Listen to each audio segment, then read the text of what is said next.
relations with local communities. Muhammad Khan of King Fahad Mosque says many people from his faith don't trust officers in uniform, so he'd like to see more elected officials take part in the outreach. The guy with the badge usually represents an extortionist from back home. I think the mayor is very focused on economics and other areas, but I'd like to see him more involved in this. Deputy Chief Downing is concerned about the growth of militant groups like the Islamic State of Iraq and Syria, and the very real threat of militants with American passports returning home from training to carry out violence. They have the funds, they have a large essential army, they have the equipment, they have the tactics and training. But Los Angeles has Muslim Americans working with law enforcement. There's also a new outreach program in the works called the Safe Spaces Initiative. It's said to be the first intervention program for young American Muslims at risk of carrying out violent extremism. Near UCLA, Gil Reyes for LA This Week. The Safe Spaces Initiative is headed by the Muslim Public Affairs Council. Its goal is to create a safe space in local mosques where people can freely discuss sensitive political topics and where leaders can steer those who may be headed towards extremism back on the right path. The LAPD Forensics Crime Lab is a leader throughout the country in crime scene investigations, and now a rigorous test helps prove this crime lab is tops in its field. Anna Marcos reports. Inside this lab, you will find a drug device that can analyze any of 200 narcotics, even through glass or plastic. And you can see it just gives you a very clear result.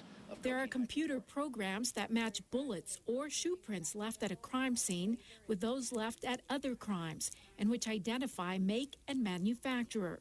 There's a camera that captures a crime scene in 3D. It's all in a day's work for the LAPD's Forensics Crime Lab. The work here is so good and so cutting edge that the lab just passed a rigorous test to get accredited with flying colors. It would be A+. The crime scene evidence tested here can often be the primary or even the only evidence used in a court case, and the LAPD lab is a leader in forensics across the country.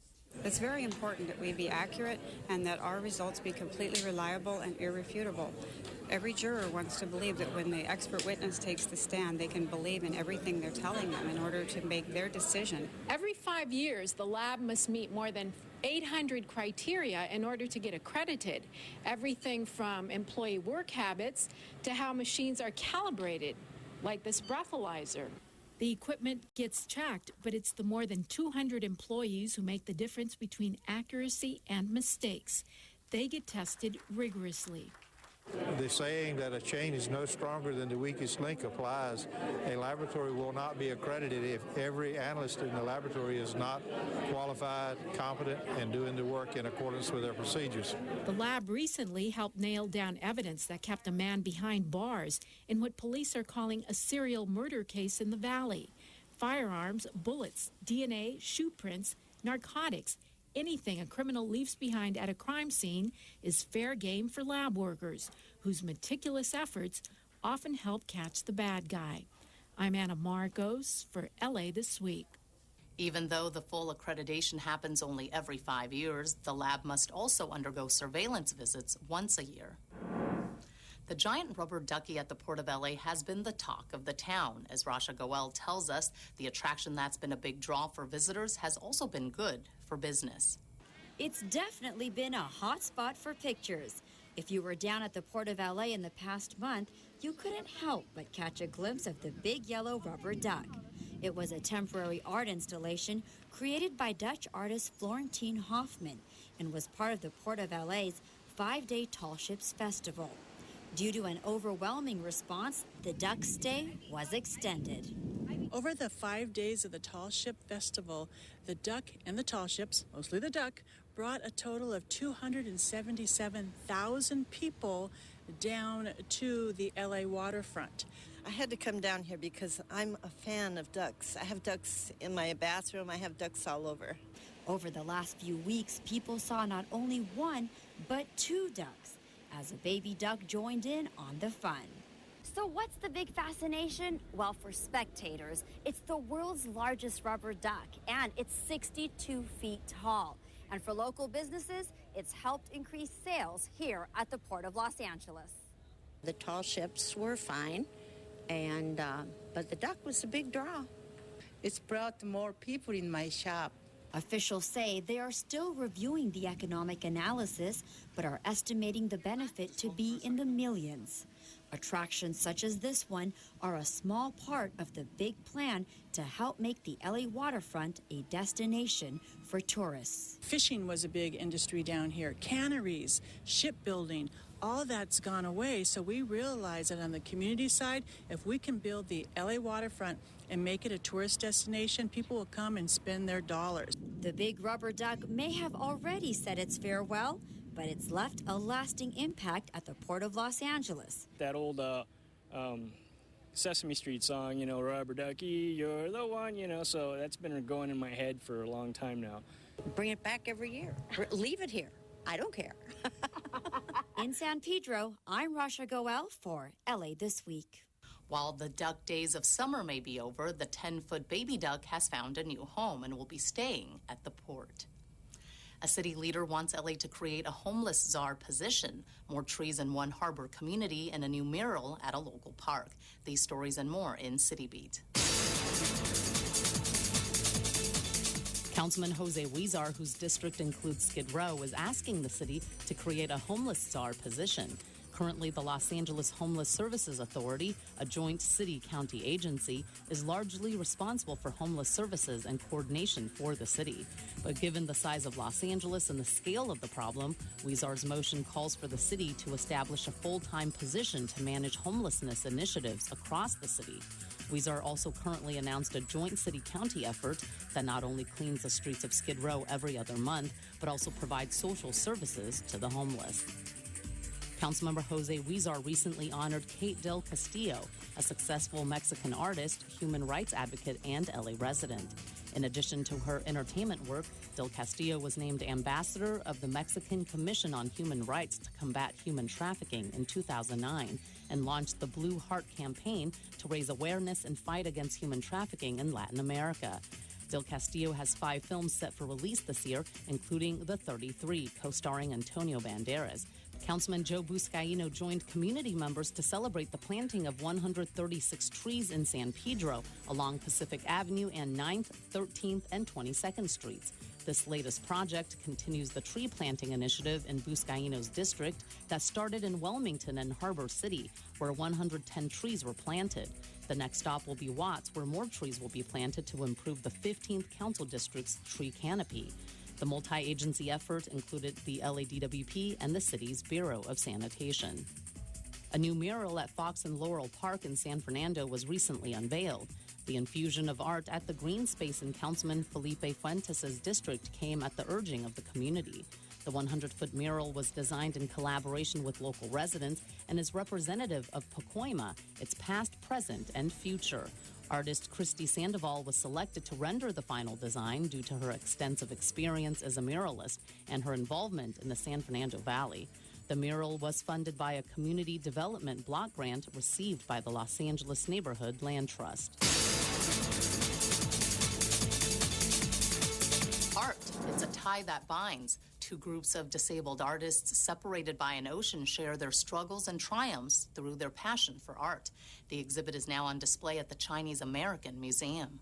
A traditional Chinese watercolor of blossoms, a still life of sunflowers, dark tears streaming down the face of a man. These are the works by more than 40 artists in their own right, but who also share the understanding of what it's like to live with a disability. The Chinese American Museum is extremely happy to be able to present this breakthrough exhibit for everyone. It's definitely a wonderful event to happen, not only to the Chinese American Museum, but to the city of Los Angeles. Trans-Pacific Ties, Bridging Hong Kong and Los Angeles Through Art, is the name of the new exhibit on display at the Chinese American Museum at the El Pueblo Historical Monument. The exhibit, the museum's first international collaboration, brings together the works of artists from Hong Kong and Los Angeles. The museum's international partner for this exhibit is the oldest and largest charitable organization in Hong Kong.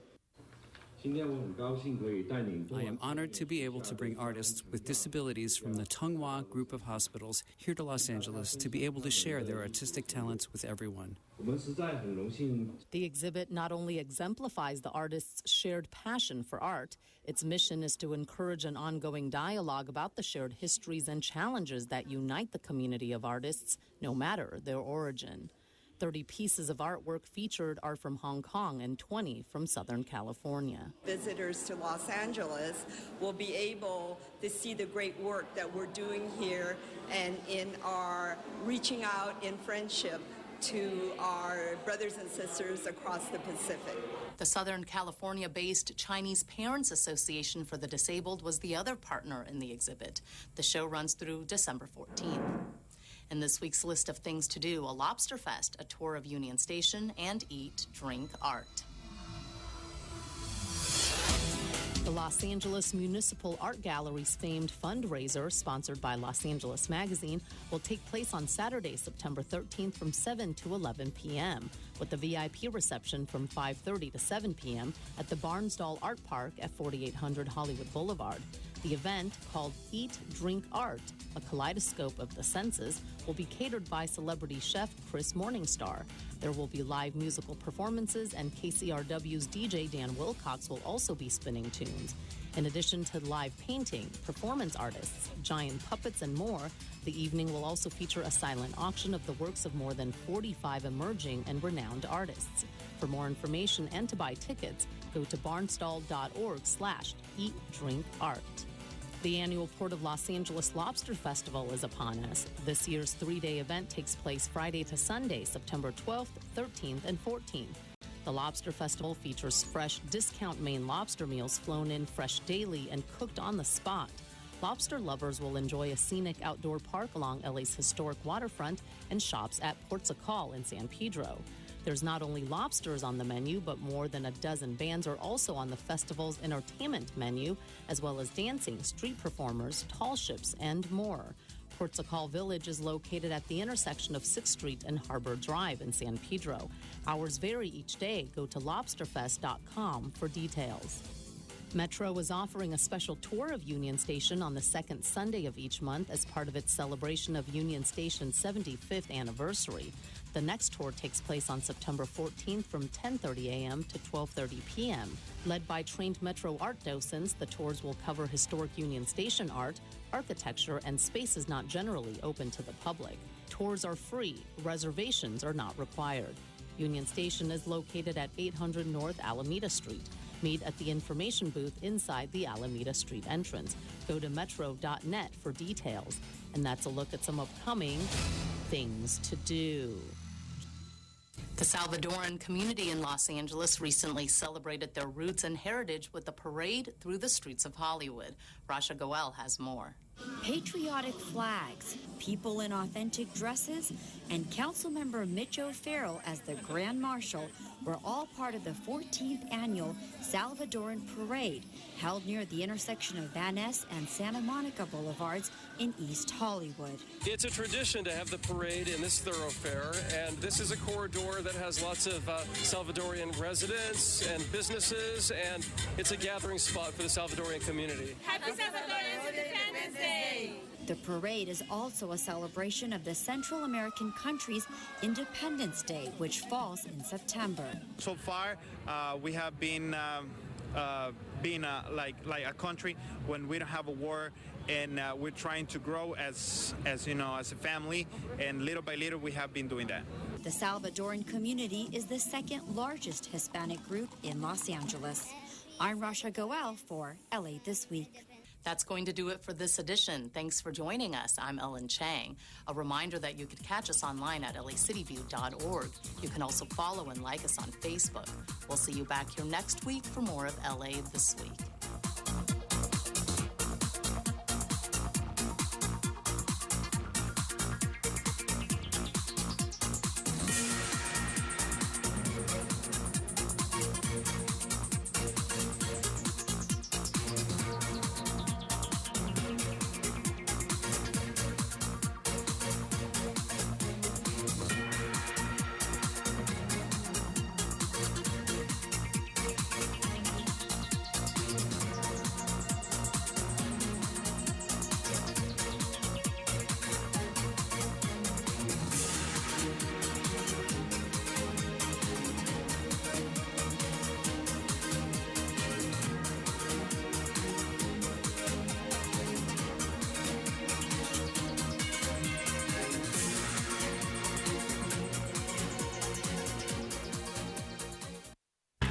Policía de Los Ángeles, operadora 271. La ciudad de Los Ángeles recibe más de 2 millones de llamadas a 911 anualmente.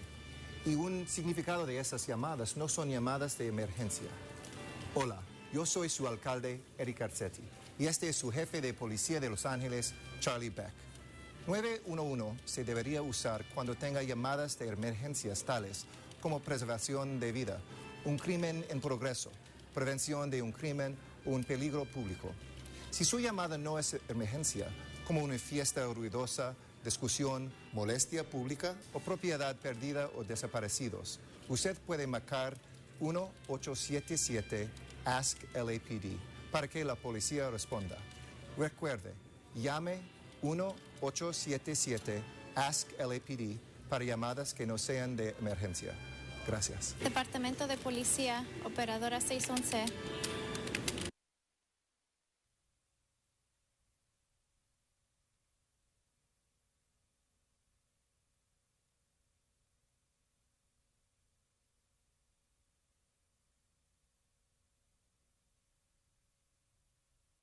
Hi, I'm Cindy, and I'm in Little Tokyo, and you're watching Channel 35, Your City, Your Channel.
and Mitchell Englander. I am the presiding council president. Wanted to welcome you all for being here on time. Thank you so much. We are also live broadcast on Channel 35 and want to also welcome many of our special guests here that are in council chambers this morning. Madam Clerk, can you please call the roll? Blumenfeld, Bonin, Buscaino, Cedillo, Englander, Fuentes, Huizar, Caress, Requiring, Lapage, Martinez, O'Farrell, Parks, Price, Wesson. Great. 10 members present and a quorum, Mr. President. Thank you. First order of business. Approval of the minutes. Okay, Mr. Blumenfield moves, Mr. Bonin seconds. Next is committed to resolutions for approval. Okay, Mr. Huizar moves, Mr. Koretz seconds. Mr. President, today is Tuesday, now be the time for the flag salute. Great, thank you very much. If we can get everybody to please rise for the flag salute. And we will ask Councilmember O'Farrell to please lead us in the flag salute. Thank you. Place your hand over your heart and begin.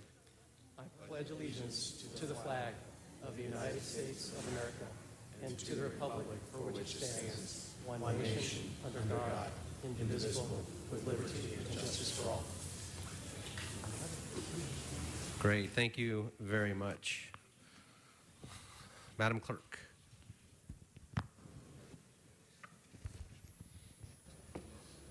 Mr. President, first there is a request to continue items 18, 22, and 28 to September 16th, and item 30 to September 12th.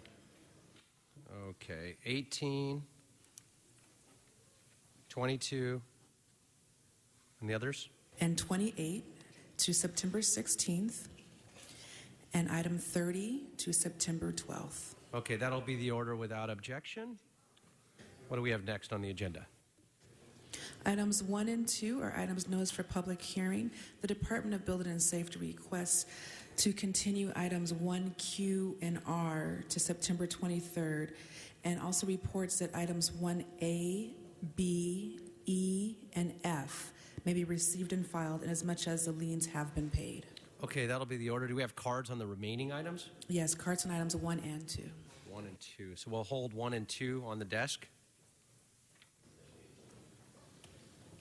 Okay, and item 2, do we have cards on 2? Yes. Well, hold items 2 also. That takes us, I believe, to items 3 through 21. Yes, items 3 through 21 are items for which public hearings have been held. Okay, members, do we have any specials on those particular items? Mr. Huizar. Thank you. Number 12 for a possible amendment, please. Okay, we'll go ahead and hold 12 for a possible amendment. Mr. Buscaino. Item 17, please. 17. Members, any other specials? Seeing none, we'll open the roll on those remaining items, close the roll, and tabulate the vote. 11 ayes. 11 ayes. Great. Thank you so much. 12 ayes, I'm sorry. 12 ayes. Mr. Cedillo. You're good. Mr. Huizar. We also hold 5, please. Well, we voted on 5, so we'll go ahead and reconsider that item. So we'll go ahead and open the roll for reconsideration on item 5, close the roll, and tabulate the vote. 12 ayes. We'll go ahead and hold item 5 for Mr. Huizar. Okay, that takes us to public hearing that has not been held. That has not been held on items 22 through 43. Is that correct? Yes, Mr. President. Items 22 through 43 are items for which public hearings have not been held. 10 votes required for consideration. Okay. We'll go ahead and open the roll, close the roll, and tabulate the vote. 12 ayes. Those items are before us. Do we have cards on any of those items? Cards on items 25, 29, 32, 35, 36, and 39. Okay, the balance of those items are before us. Any specials? Yeah. Seeing no specials, we'll go ahead and open the roll and the balance of those items. We won't close the roll. Mr. Parks. Yes, we have 36, 39, and 41. 36, 39, 39, and 41. We'll go ahead and hold those items for Mr. Parks. Open the roll on the remaining items, close the roll, and tabulate the vote. 12 ayes. Great. Okay, Madam Clerk, where does that take us? Mr. President, that takes council to items called special. Okay, first we'll go ahead and take cards on... Well, let's go ahead and go with 1 and 2. Do we have cards on 1 and 2?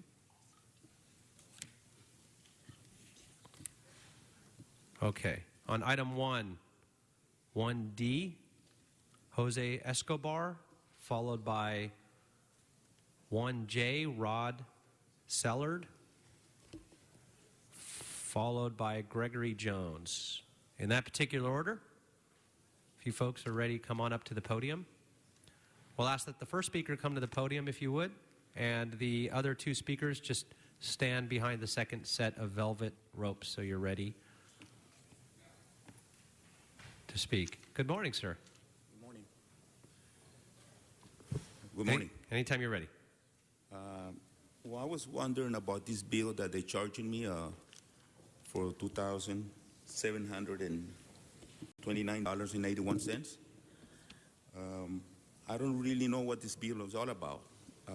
Charles explained me what it was all about, but it's not my bill. I'm the property owner, but I never knew about these bills.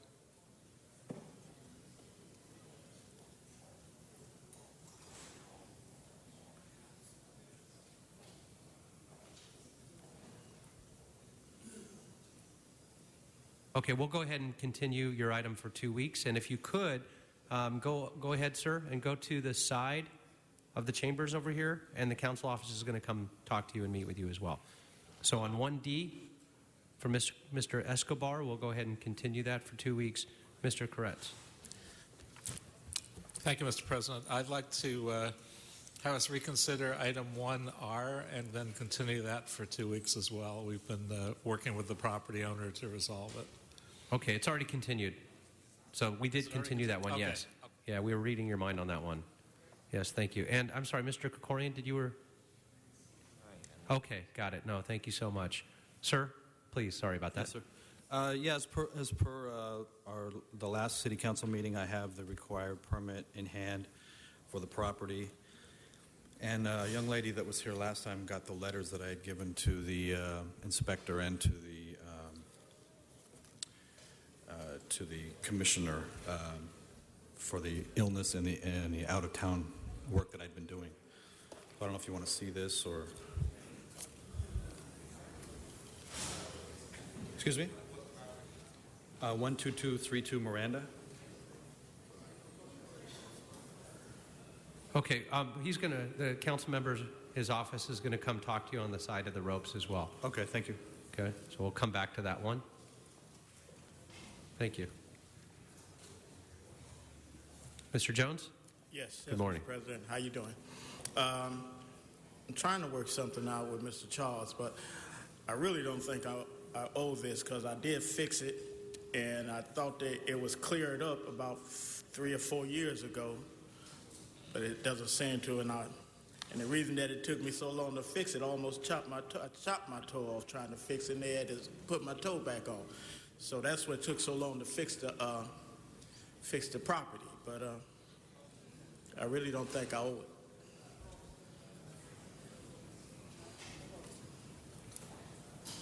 it. And I do live in the property, so I don't think I should have a lien either.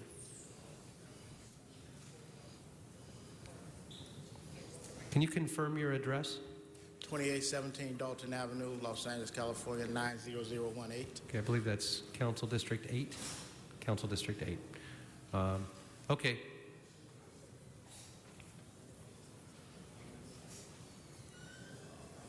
Okay, we're going to go ahead. If you want to have a seat, they're going to look into it. Or, in fact, if you could meet the council staff on the side as well. So we'll go ahead and hold that on the desk and have you meet with them. Okay, thank you. Okay, we'll come back to that as well.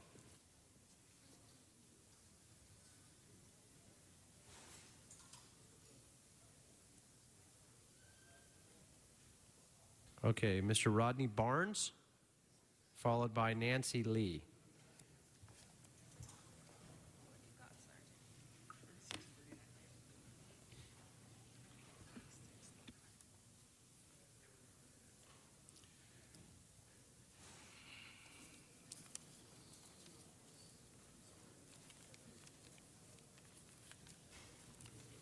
Sir, anytime you're ready. Yes. Oh, yes. Hello, council people. My name is Rodney Barnes. I'm the property owner at 6306 2nd Avenue, Los Angeles, under Mr. Parks District. I had a couple citations issued against me that I never had any knowledge of. It's a rental property that I don't live in, and they sent the bill to that property, but I have no mail that goes to that property. All my mail is directed to a P.O. box. I have these violations that I'm not even sure are really the legitimacy of the violations. So, sir, if you'd like, the council office said that they would meet you at the side of the ropes as well. Okay. Side of the chambers, okay? Thank you. Yes, sir. You're welcome. Thank you, Mr. Barnes. Miss Lee, Nancy Lee? Followed by John Walsh. Good morning, Nancy Lee for Wells Fargo Bank and Interested Party. Morning. Good morning. I'd like to speak to somebody about this property. My client is interested in making the repairs. Can you confirm the address, please? It is... That I'm actually, ma'am, was continued already for 2 weeks. Right. I understand. But since I filled out a card, I thought I'd just Okay. wait. Thank you very much. Thank you. Yes.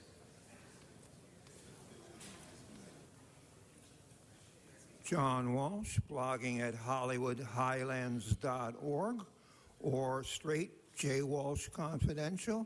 And very important that you go for the up-to-the-minute news at tweeting at Hollywood Dems.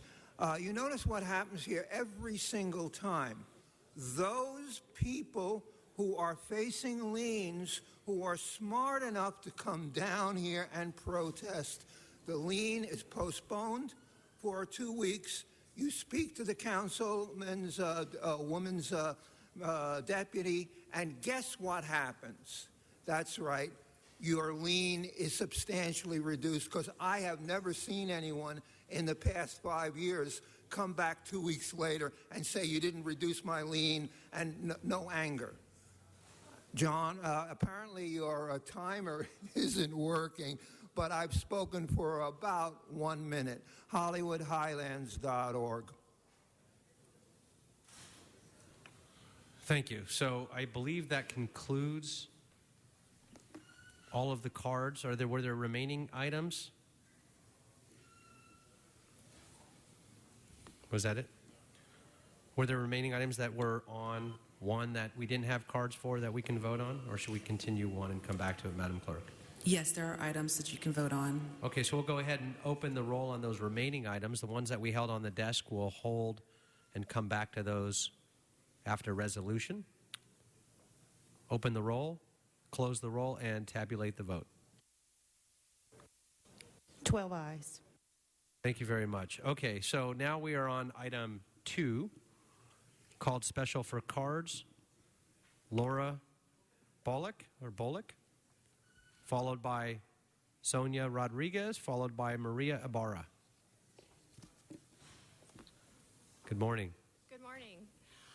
May I ask the other folks that I'm with to just join behind me? We'll speak to, one after the other. It's per card, so Yes. Under your 2 minutes. Yes, for sure. I just want to invite them to come up. Obviously, Sure. we're all wearing the same green T-shirt, so I wanted to have us present as a group, if you don't mind. You got it. Within our time frame.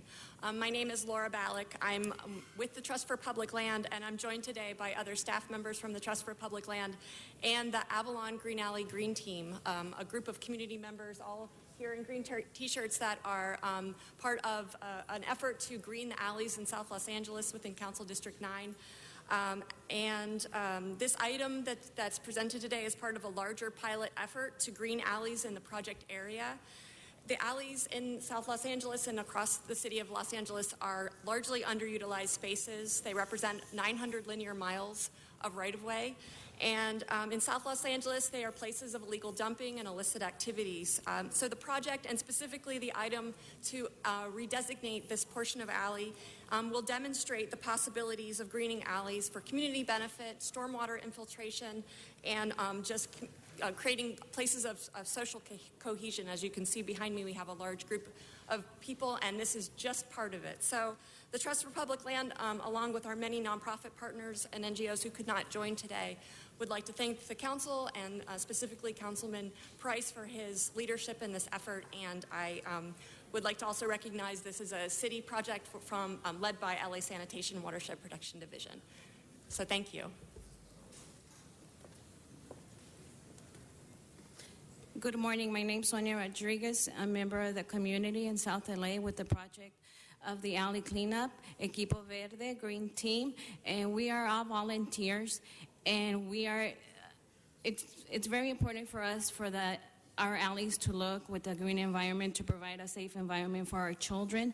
A lot of our children that have been inspired at Main Street Elementary to help us out there and clean out. They are called the Inspired to Clean Team. High school students from Maya Angelou High School, they decided to have a career with ecology and the environment, and also LA Academy Middle School. Some children come out there on Saturday mornings and help clean our alleys. Great, thank you. Muy buenos And días. just to confirm your name, if you could state your name again for the record. Buenos días. Mi nombre es María Ibarra y también soy miembro voluntaria de Un momento. Equipo Can Verde. we get you get a translator, please? Hello. Can you hold her time? In fact, if you can start her time over. Hello. Thank you. Buenos días. Good morning. Soy también miembro voluntaria. I am a volunteer member of the Green Team, Y también vengo a apoyar al equipo and I am coming to support the team para pedir, ¿verdad?, que se nos siga apoyando al so equipo that we can request to continue for the support from you, para que nuestros hijos so that our children sigan involucrando continue getting involved en el proyecto. Yo tengo una niña con in the necesidades project. especiales I have a daughter with special needs, y donde ella se está involucrando and where she's getting involved to clean and plant, y ella va aprendiendo and she's learning and to feeling useful, y que este proyecto va a beneficiarse para que ella pueda salir and so that this project can be beneficial, so that she can get involved en los callejones in the alleys y seguir involucrando a la and continue being involved with people, comunidad sea más segura, so that the community is more secure and it is a more greener community and beautiful, para que ellos puedan salir so that they can come out y que esto siga moviéndose para otros lugares. and so that this can continue moving to another areas. That's one of the reasons why we're here to request support, Para que nos sigan apoyando en el equipo verde porque nos hemos beneficiado so that we toda can la request comunidad all the support in the green team in the community, y vamos involucrándonos más padres and we parents getting more para tener involved, la comunidad más segura para so nuestros that we can hijos. have a safer community for our Y children. por eso venimos a pedir más And- su apoyo para And that's why we're here to request your support, y que nuestros hijos sean más adelante en esa área, pues líderes, ¿verdad? Porque so that están our en las children, escuelas so that our children aprendiendo become leaders in that area. al That's valorar- why they're learning in schools al valorar la naturaleza, to value the nature poder seguir, ¿verdad? Poder estudiar o crear un ambiente más grande. and to keep on studying and para create el a mundo. bigger environment for the world. Y pues por eso venimos a pedirle, ¿verdad? Que nos sigan apoyando And that's why we're here to ask you for your support, y que miembros que vienen, ¿verdad? Que son los que nos representan. so that these members pedir who más. come to represent them to Y- come even more. Y gracias por ayudarnos. And thank you for helping us. Great, thank you very much. Having no other cards and having no speakers on the queue, we'll go ahead and open the roll. Close up. We'll hold. Yes. Want to speak? Councilman, did you want to speak? Yes, may I Oh, speak? please. Of course. Thank you, Mr. President. President, I didn't see your members. name on the queue. I'm sorry. Yes. Yes, Of course. Thank you. Thank you, colleagues. It's my pleasure to have this item before us today. And its passage is going to lead to some very exciting and groundbreaking changes. not only in my district, but our city as we begin to rethink the way we use our alleys. As some of you know, South LA faces immense challenges with illegal dumping. Since I took office last July, my office has collected more than 1,500 tons of trash and bulky items. That's like 3 jumbo jets worth of trash. A majority of this trash was collected from nearly 300 miles of alleys that we have concentrated in District 9. In fact, South LA has the largest concentration of alleys in the city.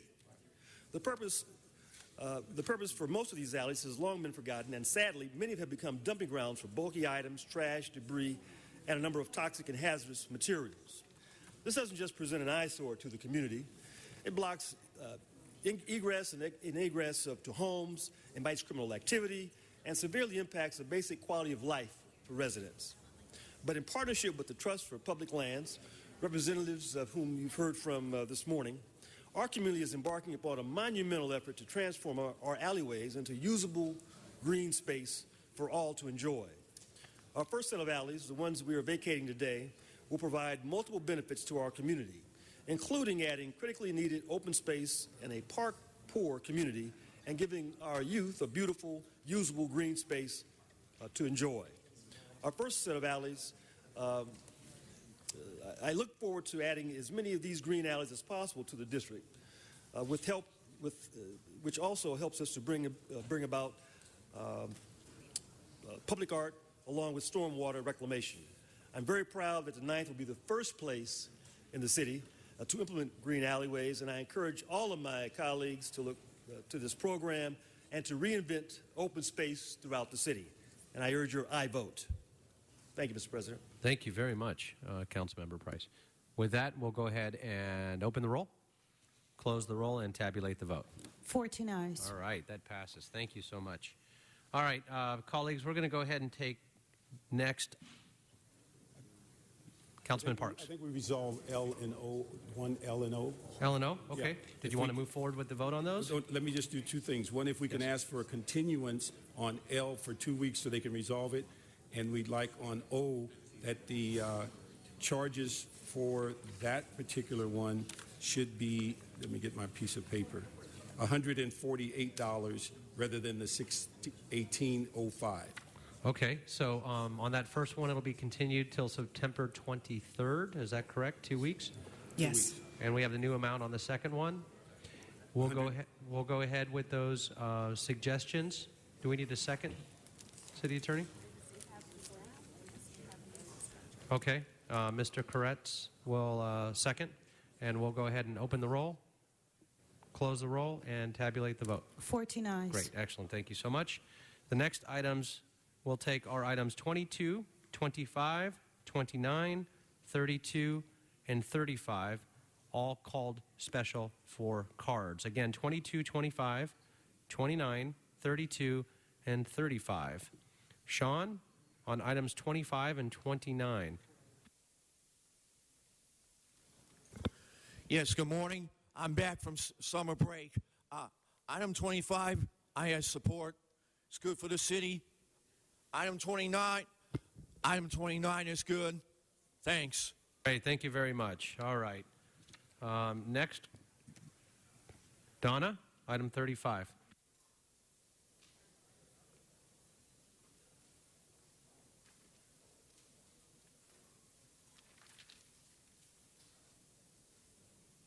That shows over here that people are not safe when out there, that people are being murdered.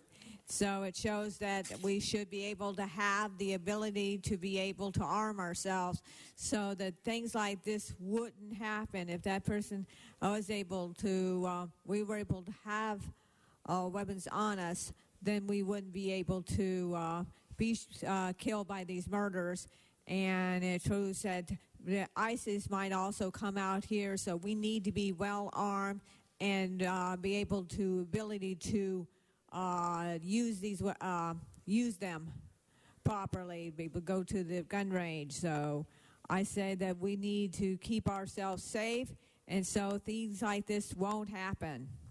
And I'll repeat it better at a better time in another day. Okay, thank you. Thank you very much. And item 22 is actually continued. colleagues, so we won't be voting on that today. John, you want to come up on items 25 and 35?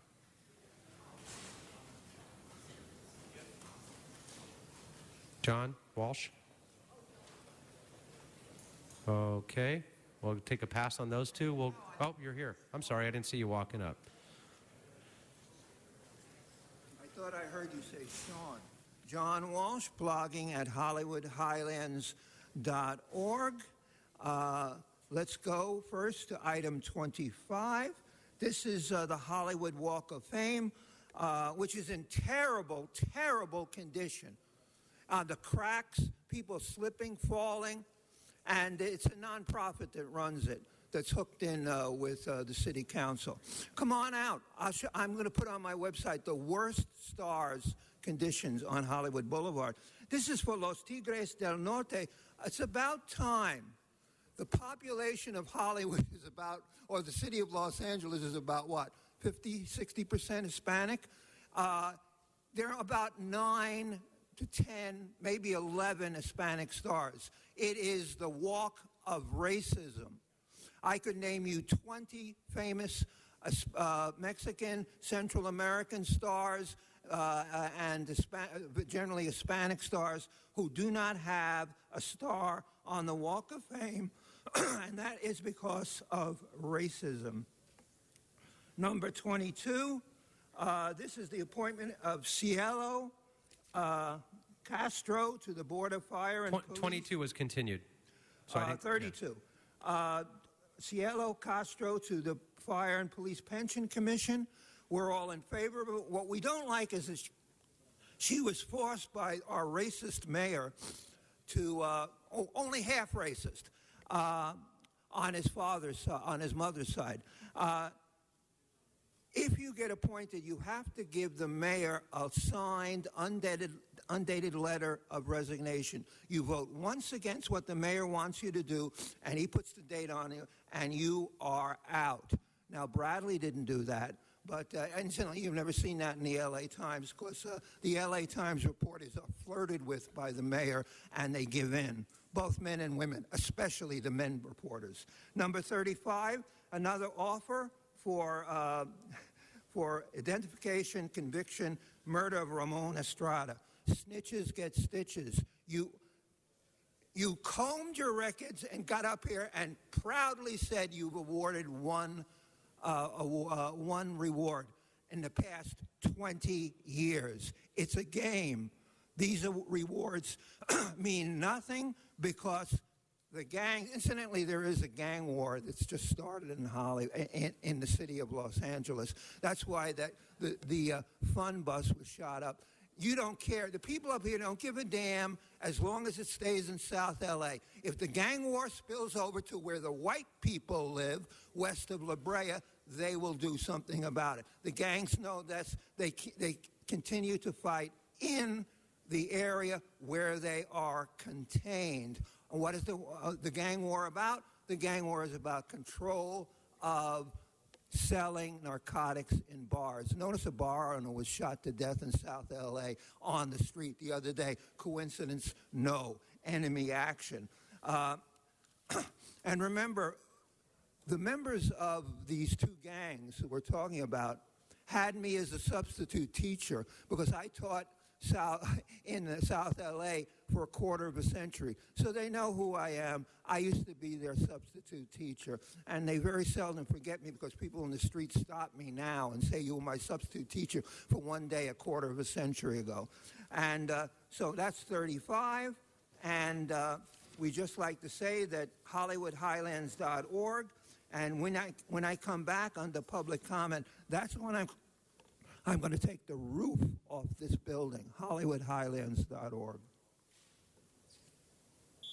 Great. Thank you very much. All right. Having no other cards on those items, those are items 25, 29, 32, and 35. We'll go ahead and open the roll, close the roll, and tabulate the vote. 14 ayes. Great. We also have a reconsideration request on item 34, so we'll go ahead and open the roll for reconsideration on item 34. Close the roll and tabulate the vote. 14 ayes. There's a request to amend item 34 simply to receive and file. So we'll go ahead and that item will be for us now as a receive and file. Open the roll, close the roll, and tabulate the vote. 14 ayes. Great, thank you. Now we'll go ahead and we'll take the items for Mr. Parks. Items 5, also we'll go ahead and continue that till tomorrow so we can take item 5 off the board. And we have items 36, 39, and 41 for Councilmember Parks, but we have cards. Did you want to hear the cards first, sir? Cards first, and I could just do them all at one time. You got it. All right. Donna, item 36 and 39. Again, I want to repeat myself that we have another murder of Luis Vasquez that shows that we're not safe out there. So I don't see why we need all these laws preventing us from having our guns, gun control laws, and having also ones on bullets, so that we should be able to protect ourselves against these people who go out there and murder the gang members, and eventually they will be having bigger things going on when we have ISIS come out here, and we have members of the United States citizens that join ISIS. So that we need to be able to arm ourselves and do it properly, and to be able to have classes to be able to learn how to do this properly. So, so we need to have it protected, and also same goes for number 39, the same thing. So we need to be able to protect ourselves. I'm going to leave the rest of my time for public comment. Thank you.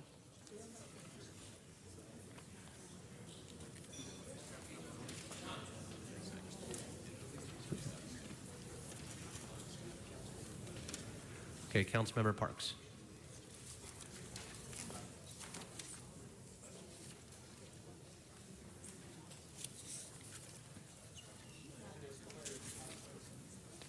I dozed off on you just a second. Okay. It's all good. Okay. I have 3 reward motions, and I'd like to just do them all at one time. We have no family members or officers here today. But number 36, on July 11, 2014, at 4:48 p.m., 44-year-old victim Luis Vasquez was sitting on the curb at 1600 block West 35th Street when he's approached by a male black suspect, who then stabbed him in the neck and fled on foot. Mr. Vasquez was transported to California Hospital, where he passed away based on his wounds. The motive of the crime is unknown. The officers assigned to Detective David Garindo, criminal gang homicide, at 213-485-4341, has asked for this reward to assist in creating leads that may bring this to a successful conclusion. Number 39, on June 23, 2013, at approximately 10 p.m., 19-year-old Clarence Bourne was walking home when he was confronted by an unidentified group of suspects who shot multiple times. After the shooting, Mr. Bourne, the suspects fled. Fire department personnel responded. He did not survive from his injuries. We're asking for a $50,000 reward.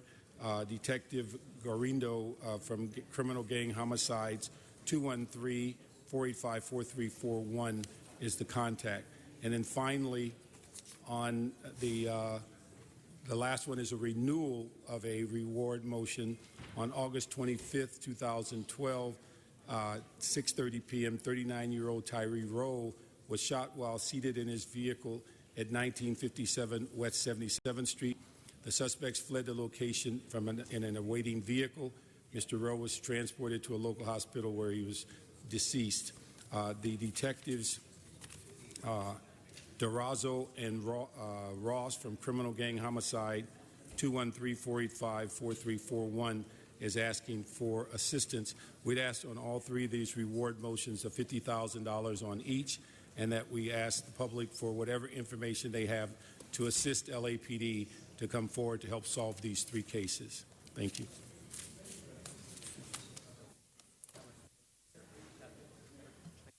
Great, thank you very much. And based on that and Mr. Parks' request, I would urge everybody to vote aye as well. So if we can open the roll on those balance of those items 25, 29, 32, and 35, close the roll, and tabulate the vote.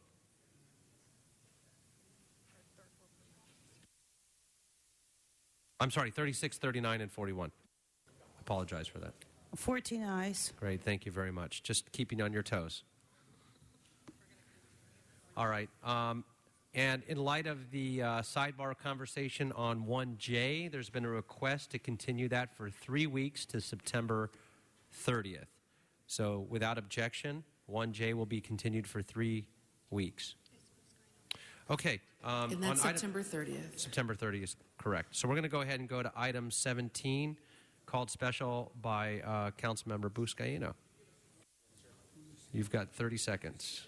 No, I'm kidding. Of course. Yeah, take your time. Thanks, sir.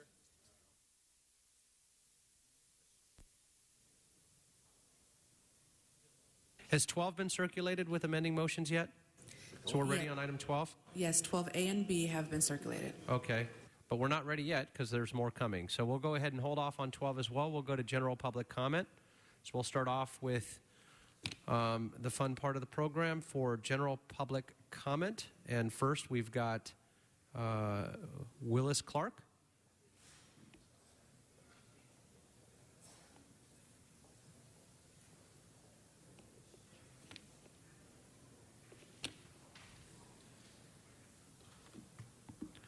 And we've already gotten all cards on general public comments submitted.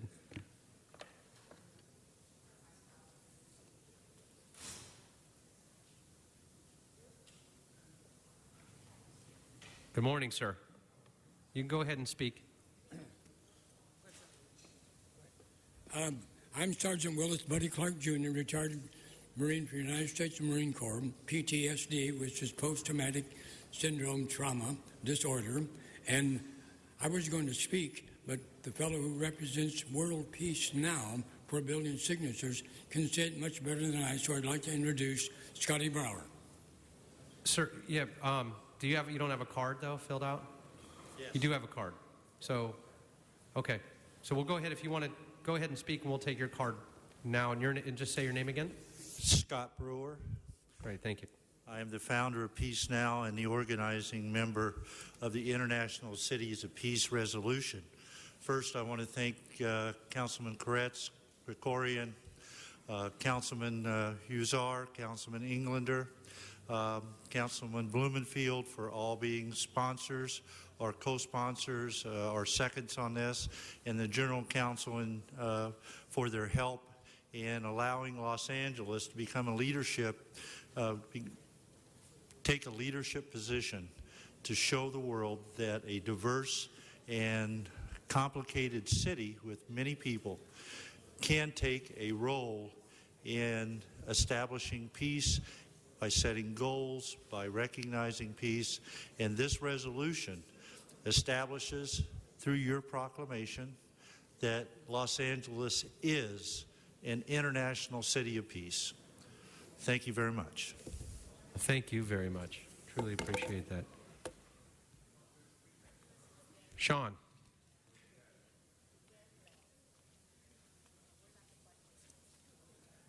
He's back. When I left for City Hall, that last day of City Hall back in June, I went to Ireland. I had a good time. Choir went to Ireland. We had a tour of Ireland. Belfast and Dublin were my favorites. We stayed at the hotel. We stayed there till the 4th. We have a 8-hour delay coming back to L.A. What a bummer. We need to fix our sidewalks, streets. That's the year of your goal. A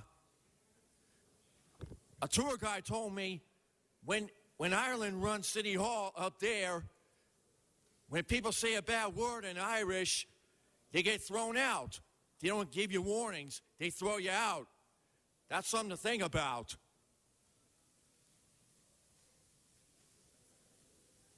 Great, thank you. And now we'll go ahead and take item 17, called special by Councilmember Buscaino. Thank you, Mr. President. The item before you, colleagues, once approved, will name the portion of Compton Avenue in Watts between 109th Street and 110th Street, Pastor Reginald Pope Way. And standing with me is his nephew, Alvin Stafford, who's joined me in this item. And a little bit about Pastor Pope. He is, I think, one of the longest-standing pastors who's served in our Watts community for 40 years. Reginald A. Pope was born and raised in Louisiana, being the oldest boy of 8. In Louisiana, within his close, tight-knit family structure, he gained leadership qualities, faith, and his love for people. In 1948, Mr. Pope made a bold move to leave behind the life he knew in Louisiana to seek a brighter future in Los Angeles. And once in L.A., he did struggle. He knew he was called to be a preacher, but kept running away from that career path. After a few years trying to do his way, Mr. Pope surrendered to the will of God and began walking in his ministry calling. Shortly after finishing seminary school, Pastor Pope became the pastor of Bethel Missionary Baptist Church in 1975. Today, at a vibrant age of 81, Pastor Pope began the process of giving the new generation of Bethel a chance to make their mark in Watts. Pastor Pope started a nonprofit organization called Go Ye Therefore. Go Ye There wasted no time in making his presence known by formulating the Watts Back to School Festival. The Back to School festivals brought major corporations such as AT&T, Nike, Coca-Cola, and Converse to an unrepresented area to cultivate relationships within their target market. And amazing work he has done. I recently met with the Watts Ministers Group, in which Pastor Pope leads every quarter. He's a humbled man. I told him that we were approving this, and he just smiled. And what a deserving honor it is to name this section of Watts his Pastor Pope Way. And with that, I know there's so much more to come for Pastor Pope, and we want to thank him and recognize him. And we're going to have a big community celebration once this item is approved, and we designate this section of Compton Avenue between 109th and 110th Street as Pastor Reginald Pope Way. So thank you, Mr. Stafford, for joining us. I know it's an incredible honor for your family, and we want to thank you for helping leading the charge and work with my office and John Jones III, my Watts deputy, to make this happen. So thank you, colleagues, for your support and moving this item forward. Thank you. Thank you so much, sir. Appreciate it. We'll be in touch. Yes, sir. Congratulations. We'll go ahead now and open the roll, close the roll, and tabulate the vote. 14 ayes. Fantastic. All right. Thank you, Councilmember Buscaino, for that. Okay, we'll go ahead and continue with public comment now. And we've got Lillian Pearl. Good morning, ma'am. I have lots of names. I put them in there for diversity. I have so many wide exposure to all the people. I came today because I have a dream, and it's to get the homeless off the street. I think we should be the first city to do it. And I would like to put a lot of effort of my own into it, and I have a plan how to do it, but I would like to invite you to join me. And I don't want to do it by myself. It'll take a lot of people to do it, but I have a great plan. I was doing accounting with regard to opening a business, and I decided, well, how can I make a lot of money? I can't go back into the legal field. That's too slow. And I'm too old to wait that long to get a little money, and I need a lot of money to build housing for all the people. Not in a big building where you go in like in a beehive, but separate housing so people can be alone and try to refine their inner self and to become creative people Grandma Moses started painting at 90. I think we have a little time left. I know I have a few years left. And I want to invite each and every one of you to participate with me when it comes to voting to help me out. Now, I know how to make the money.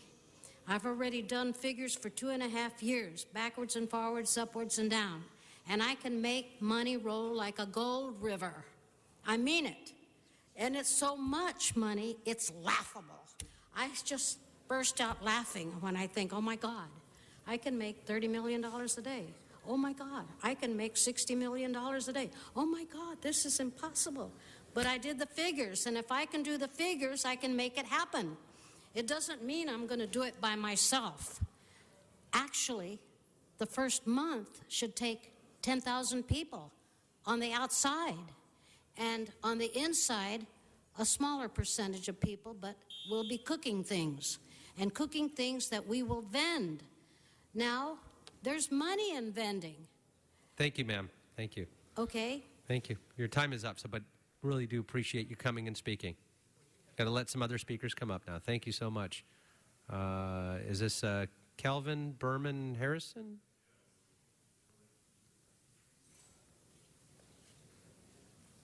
Good morning, sir. Good morning, City Council. My name is Sifu Kelvin Berman Harrison. I'm a member of the NAACP. I'm also a member of the South Korean Chinese Kung Fu Associations. I'm addressing President Obama. I'm also addressing Honorable Reverend Jesse Jackson Sr., and I'm also addressing Bishop Charles E. Blake and Pastor Price as well here in Los Angeles. Individuals, I have been writing to you for many, many times and been sown into your ministries, certain clergies, and been asking you to work with me in order to try to better America, especially here in Los Angeles, and also to help me with certain legal situations that's been happening here in Los Angeles against me, dealing with racism, black-on-black crime, that just doesn't deal with me, but it also deals with my community, but it also deals with San Luis Obispo. Reverend Jesse Jackson, Ms. Felicia Neal at your office has been getting information, as well as Mr. John Mitchell. What is going on when I'm working out here hard for my family and for citizens, and I'm not getting any response? I got inventions that can help people all over this world and American allies. What seems to be the problem? President Obama, I have sent you information as well as how to revitalize America. I know you have many problems on your plate. Send someone that I can talk to that can work with me in order to get these projects done. I would like to also say, clergies, I have been railroaded from your lower administration, Bishop Blake and also Pastor Price, concerning trying to get to you, to negotiate with you, to make Los Angeles better with certain projects that I have that was inspired to me by the Lord Heavenly God. Thank you very much, and hopefully I will be up here again in order to expose some other information. Thank you very much.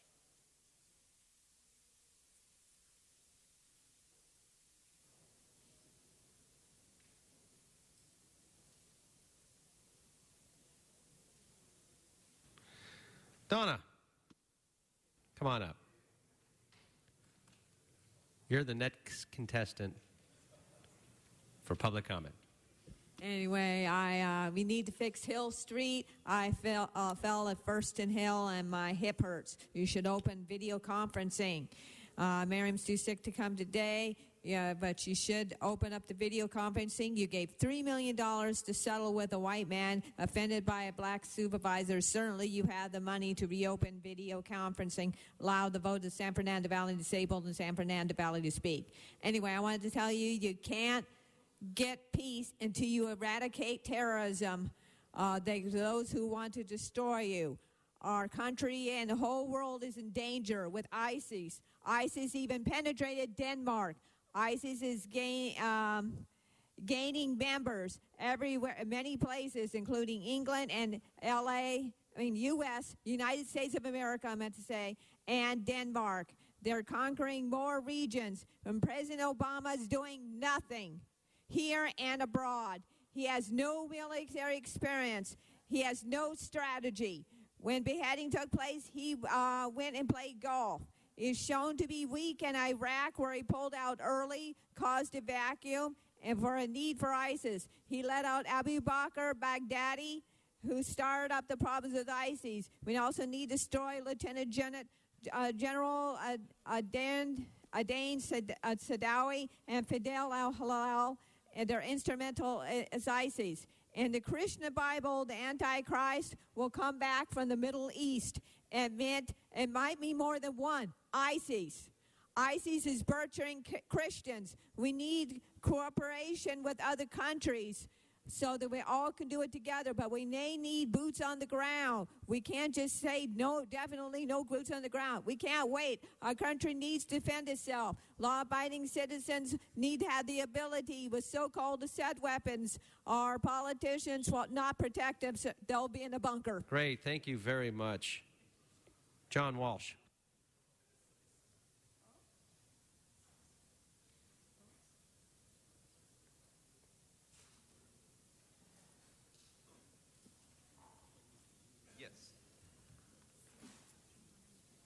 John Walsh, blogging at HollywoodHighlands.org, or J. Walsh Confidential, tweeting at Hollywood Dems. There's only one issue here.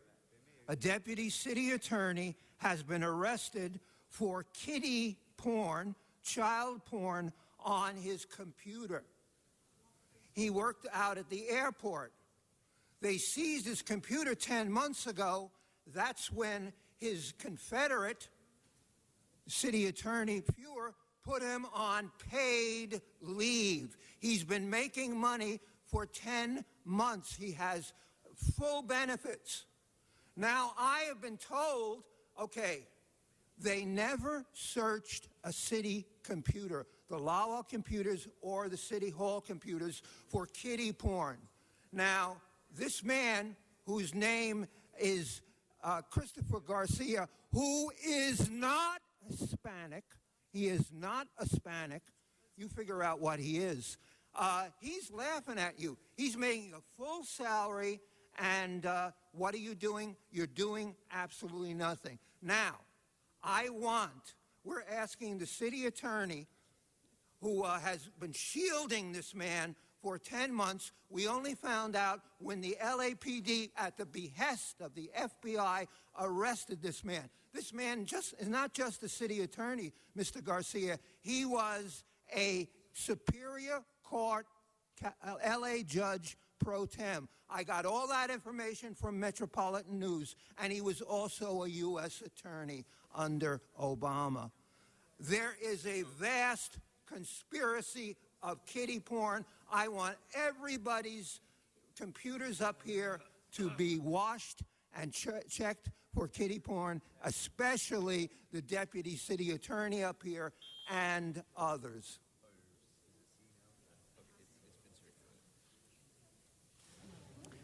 Mr. President. Great. Yes. I'd like to ask that item 1J be continued for 3 weeks, please. Okay, 1J will be continued for 3 weeks. That'll take us to September 30th, Mr. Krikorian. Does that work for you? Great, excellent. Thank you. That'll be the order without objection. Antonio Ramirez. Ms. Ramirez, good morning. Ladies and gentlemen, Los Angeles is a city of diversity, full of wetbacks and Latino Chango gangbangers in gangland Los Angeles. Council members welcome terrorism, enemy combatants, and destruction of Los Angeles. Hell, they'll even reward LAPD and drug dealers, pimps, and homicidal killers for terrorizing Los Angeles law-abiding citizens. Council members Herb Wesson, Mitchell Englander, Paul Krikorian, Gil Cedillo, Mike Bonin, Joe Buscaino, Felipe Fuentes. They will censor and throw all law-abiding American citizens who speak out against them for gross corruption, fraud, abuse of power, inciting racism, violence, bullying, and fear and intimidation. Let's restore America. Let's house all our United States military veterans and pilots. Deport all wetbacks and Latino Chango gangbangers and all the over 90,000 Central American gang-indoctrinated thugs. No amnesty, no asylum. They are bringing in all their diseases, meningitis, MRSA, scabies, staph infections, TBs, etc.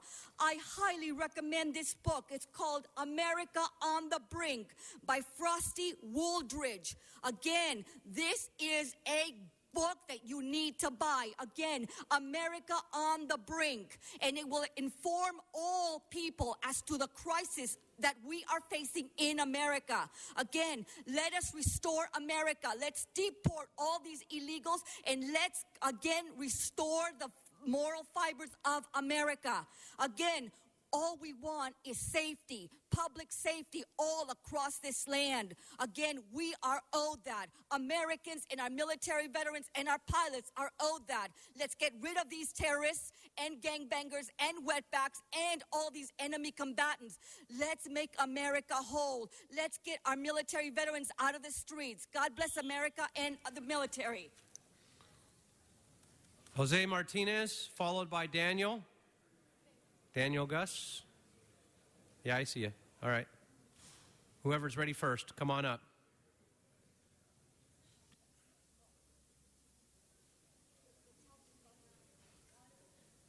Good morning.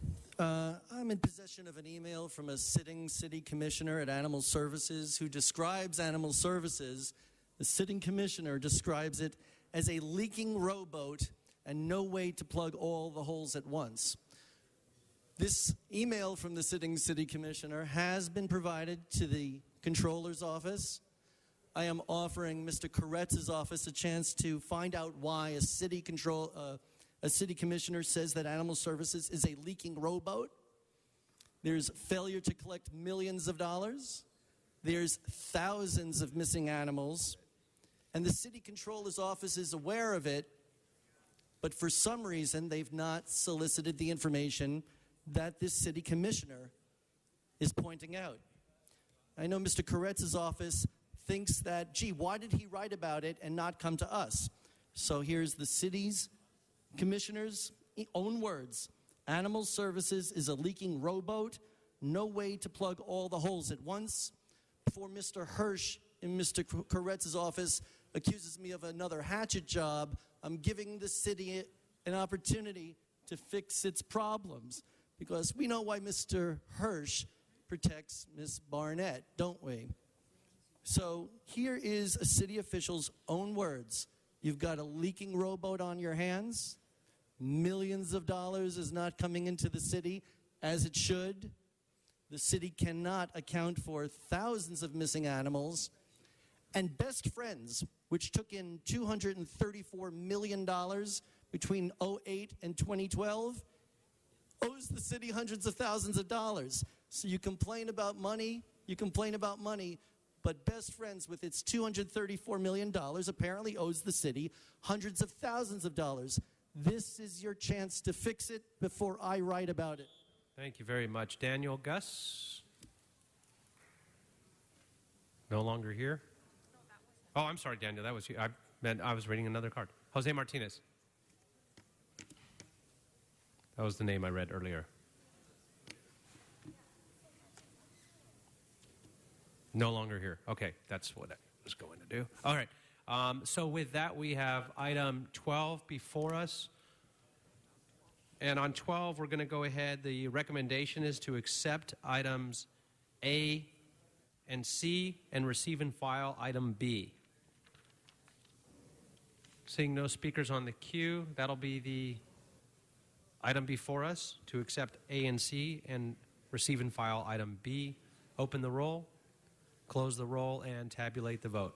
14 ayes. Great, thank you very much. Madam Clerk, I believe that that should clear the agenda. Do we have items for posting and referral? Yes, council has motions for posting and referral. Okay, then the desk is clear. Members, do we have any announcements? Councilmember Koretz. Yes, I wanted to announce and once again recognize Mr. Scotty Brewer and Sergeant Willis Buddy Clark, who are both here with us, spoken public comment earlier. They're from peacenow.com, which is organized to promote the International Cities of Peace Resolution. They've been traveling around the world in an attempt to get 1 billion signatures on a petition that seeks to provide life-changing lessons on our methods to cultivate peace within our hearts, homes, and communities, and reverse the trend that has produced over 300,000 child soldiers across the globe. They're also here to encourage everyone in Los Angeles to attend the Los Angeles Day of Peace to be held on September 21st, in addition to signing their petition at peacenow.com. And I've been joined by council members Blumenfield, Englander, Weezer, and Krikorian today in the introduction of the City of Peace resolution in Los Angeles. So let's give our guests a big hand. All right. Thank you very much. Yes, absolutely. Thank you. Councilmember O'Farrell. Thank you, Mr. President. Colleagues, we have the 9/11 Memorial Blood Drive right here at City Hall, sponsored by the American Red Cross. It begins tomorrow, Wednesday, September 10th, and will go until Thursday, September 11th, 9 o'clock to 3 o'clock p.m. Location is City Hall, 4th floor, media room. For those wishing to give blood, you could call the council offices, and we could arrange for parking so you can come in and donate blood for those in need. And what better way to honor the memory of that tragic day, September 11th, 2001. Hope to see you all tomorrow morning. Thank you. Great. Thank you very much. Other announcements, colleagues?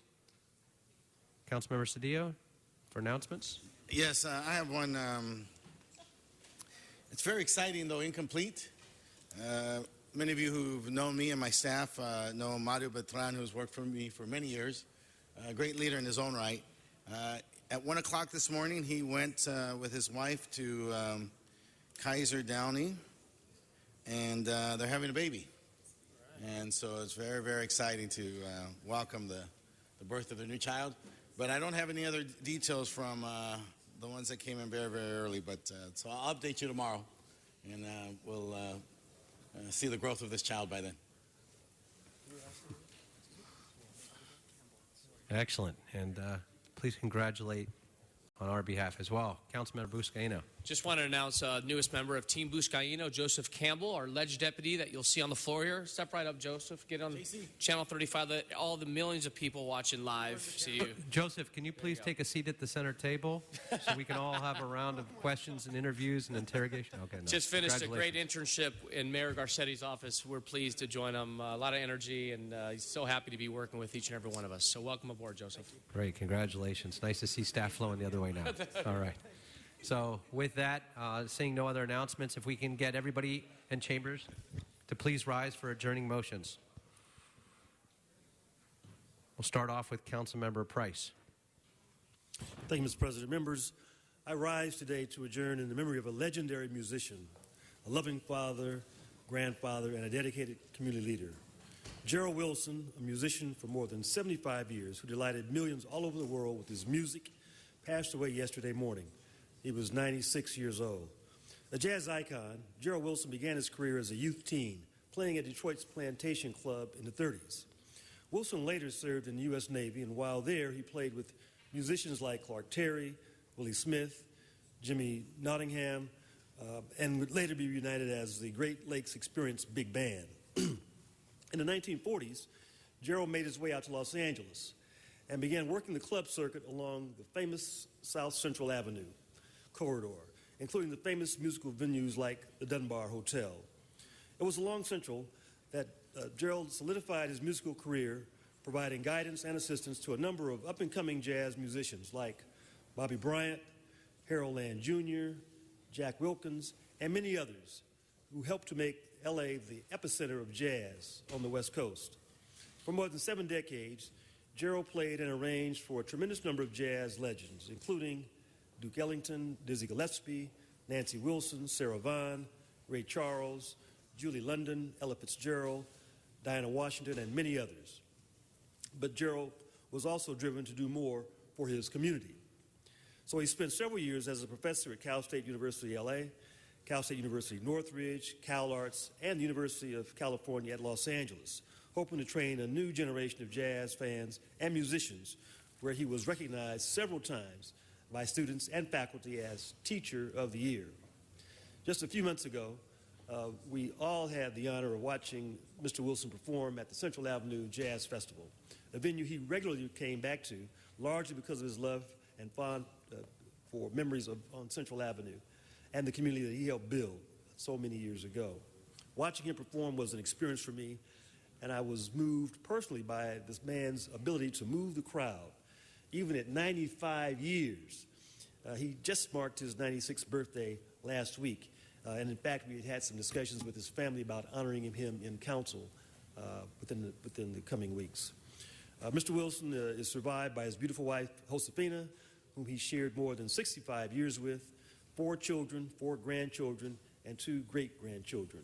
He will be sorely missed on Central Avenue and beyond.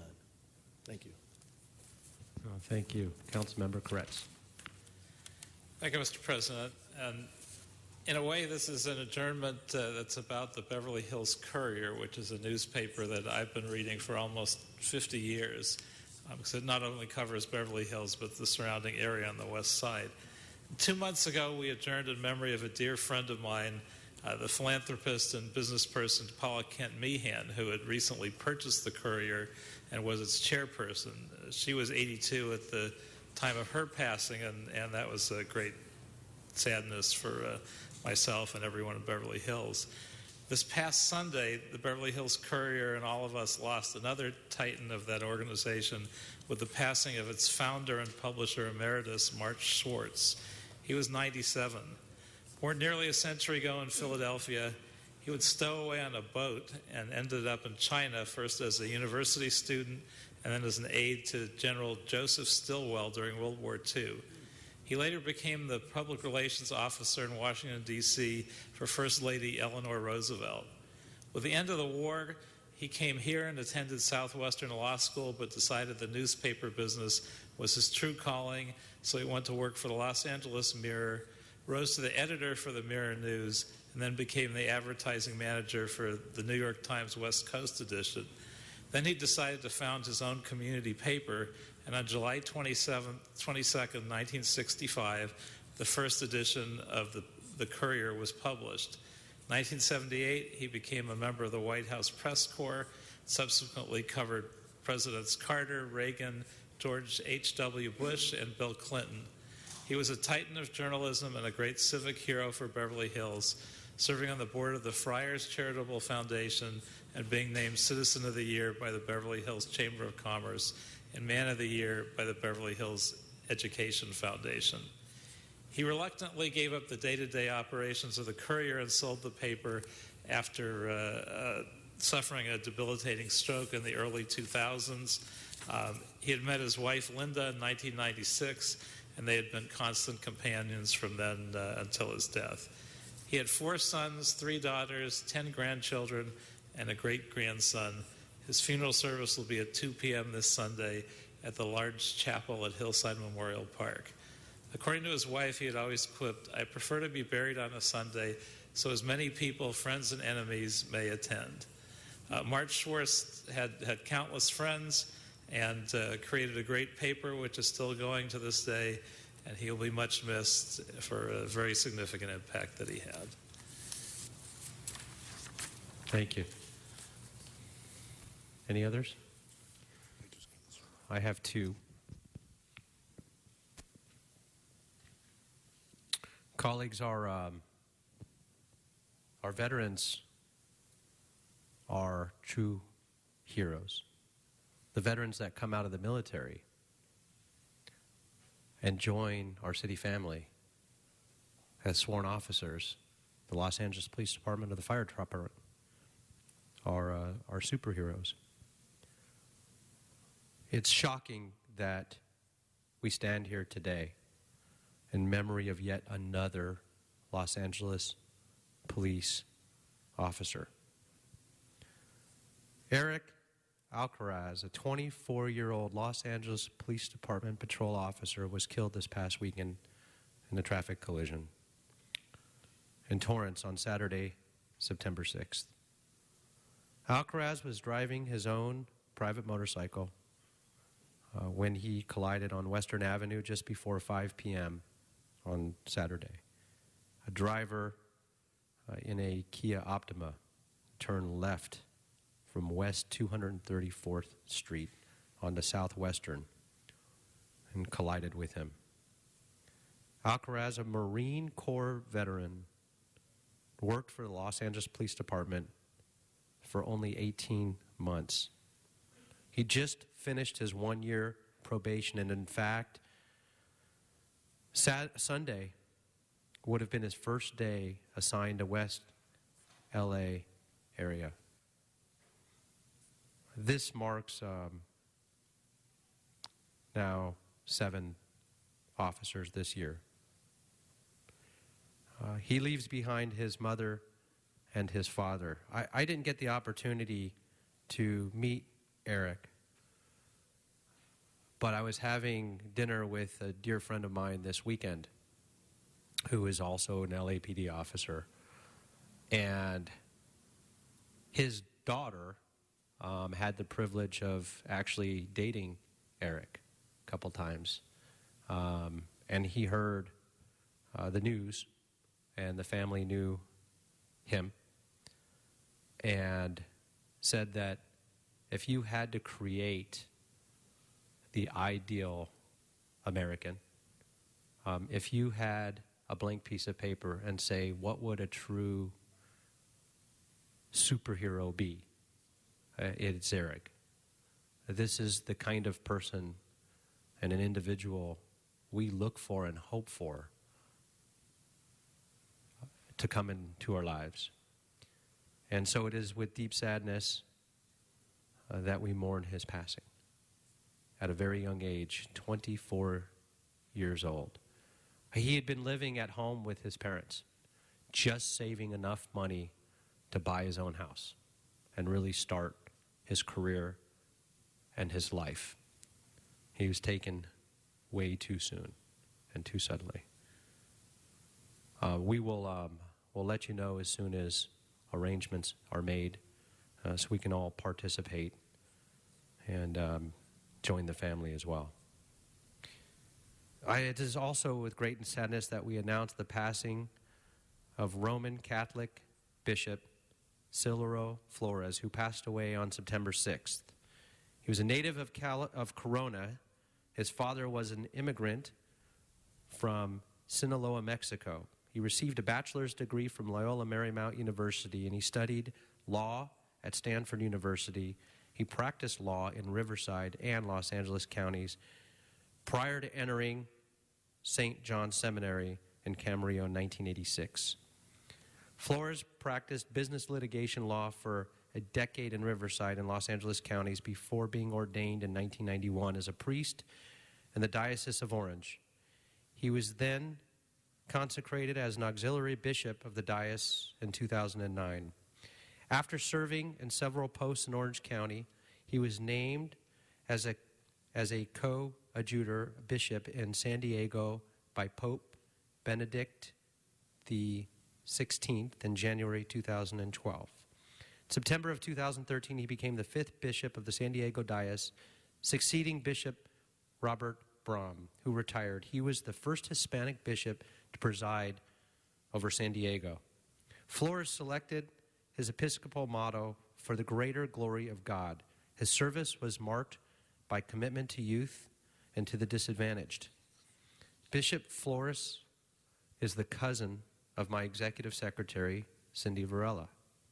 He is survived by 2 sisters, Patty and Stella, and 3 brothers, Tony, Bill, and Bobby. Our thoughts and our prayers are with him and the church and his family at this time.